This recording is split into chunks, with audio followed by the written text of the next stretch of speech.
Travel around the world with Crypto Trading Bar.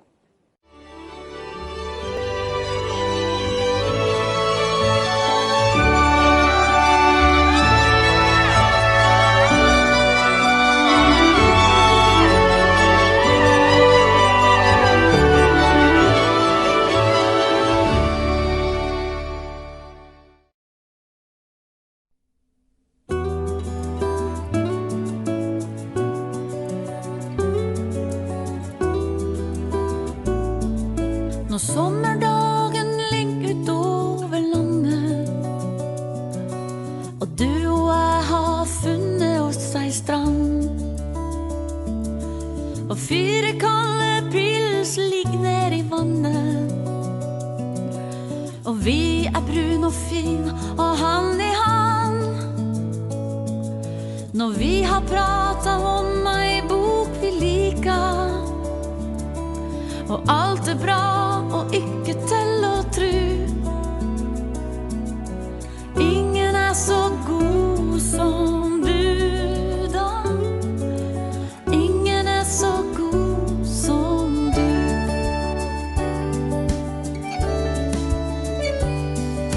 Når høsten finnes og hverdagslivet venter, og fuglene tar til vett og flyr mot sør,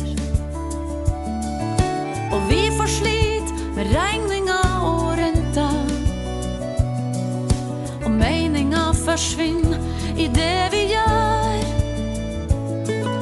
Når vi må over mang en liten avgrunn, og ofte på ei falleferdig bru. Ingen er så god som du da. Ingen er så god som du.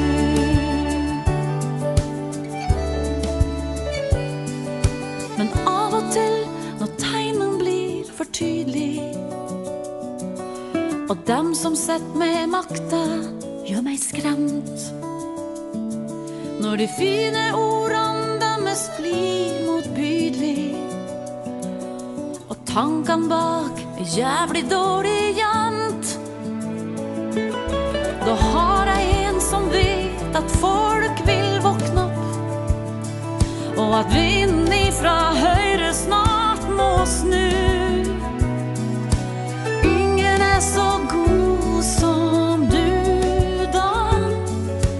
Ingen er så god som du.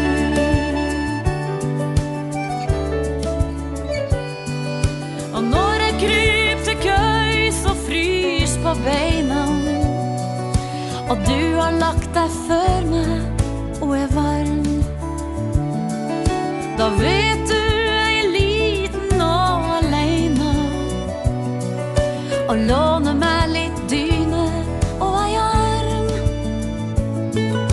Og dagen den er viktig, og den krever oss, men natta den er din og min og nu. Ingen er så god som du da. Ingen er så god som du. Åh, ingen er så god som du da. Ingen er så god som du. Ingen er så god som du.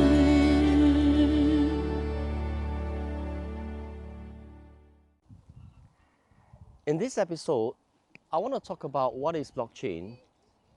A blockchain is a growing list of records called blocks that are linked using cryptography. Each block contains a cryptographic hash of the previous block, a timestamp, and transaction data. By design, a blockchain is resistant to modifications of the data. It is an open distributed ledger that can record transactions between two parties efficiently and in a verifiable and permanent way. For use as a distributed ledger, a blockchain is typically managed by a peer-to-peer network collectively adhering to a protocol for inter-node communications and validating new blocks. Once recorded, the data in any given block cannot be altered retroactively without alteration of all subsequent blocks, which requires consensus of the network majority. Although blockchain records are not unalterable, blockchain may be considered secure by design and exemplify a distributed computing system with high Byzantine fault tolerance. Decentralized consensus has therefore been claimed as a blockchain. Blockchain was invented by a person or a group of people using the name Satoshi Nakamoto in 2008 to serve as a public transaction ledger of the cryptocurrency Bitcoin. The identity of Satoshi Nakamoto is unknown. The invention of the blockchain for Bitcoin made it the first digital currency to solve the double spending problem without the need of a trusted authority or central server. The Bitcoin design has inspired other implications, and blockchain that are readable by the public are widely used by cryptocurrencies. Blockchain is considered as a type of payment bill. Private blockchains have been proposed for business use.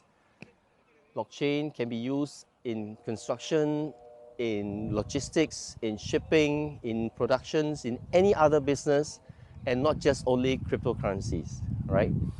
So I hope you guys can read more about blockchain in Wikipedia, or you can Google what is blockchain. I've included a video to show you the full description of what is blockchain. Okay, see you guys. Cheers.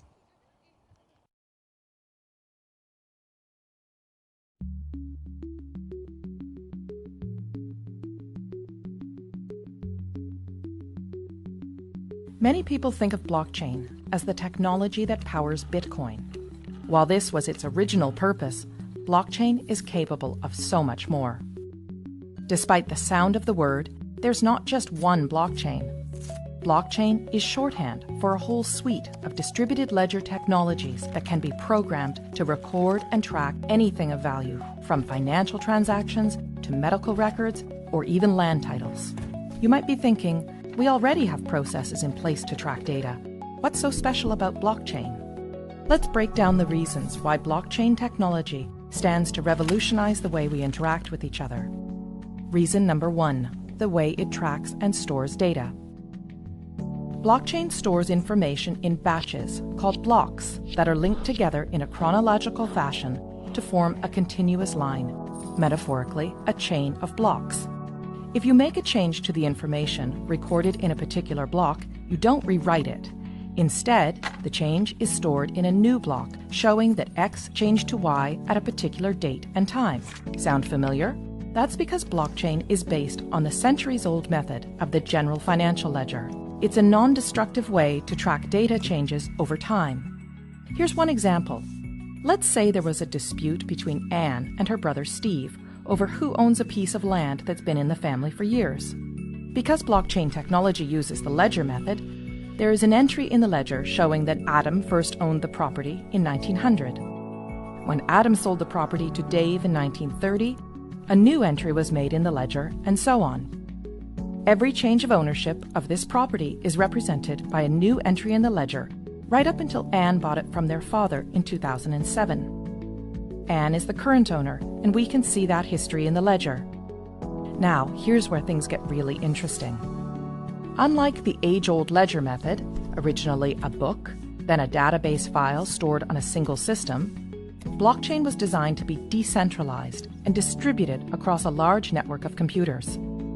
This decentralizing of information reduces the ability for data tampering and brings us to the second factor that makes blockchain unique. It creates trust in the data.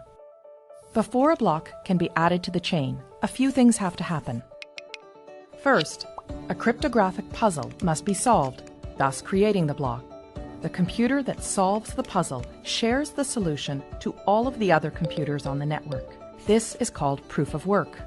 The network will then verify this proof of work, and if correct, the block will be added to the chain. The combination of these complex math puzzles and verification by many computers ensures that we can trust each and every block on the chain. Because the network does the trust building for us, we now have the opportunity to interact directly with our data in real time.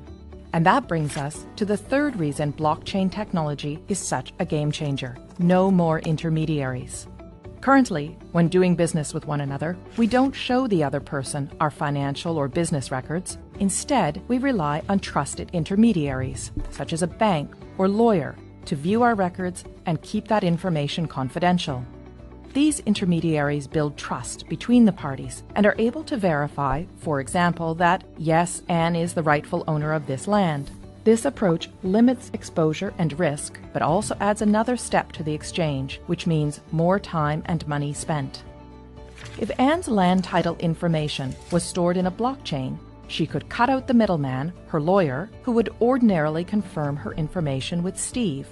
As we now know, all blocks added to the chain have been verified to be true and can't be tampered with, so Anne can simply show Steve her land title information secured on the blockchain.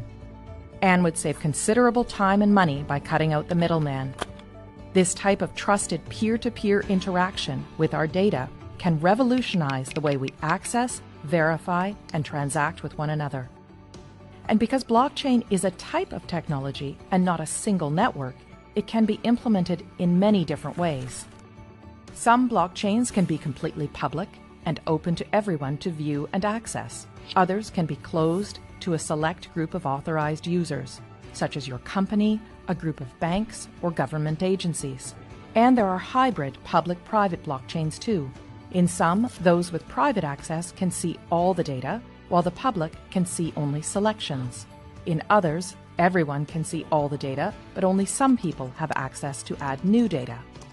A government, for example, could use a hybrid system to record the boundaries of Anne's property and the fact that she owns it, while keeping her personal information private. Or it could allow everyone to view property records, but reserve to itself the exclusive right to update them. It is the combination of all these factors, decentralizing of the data, building trust in the data, and allowing us to interact directly with one another and the data, that gives blockchain technology the potential to underpin many of the ways we interact with one another. But, much like the rise of the Internet, this technology will bring with it all kinds of complex policy questions around governance, international law, security, and economics.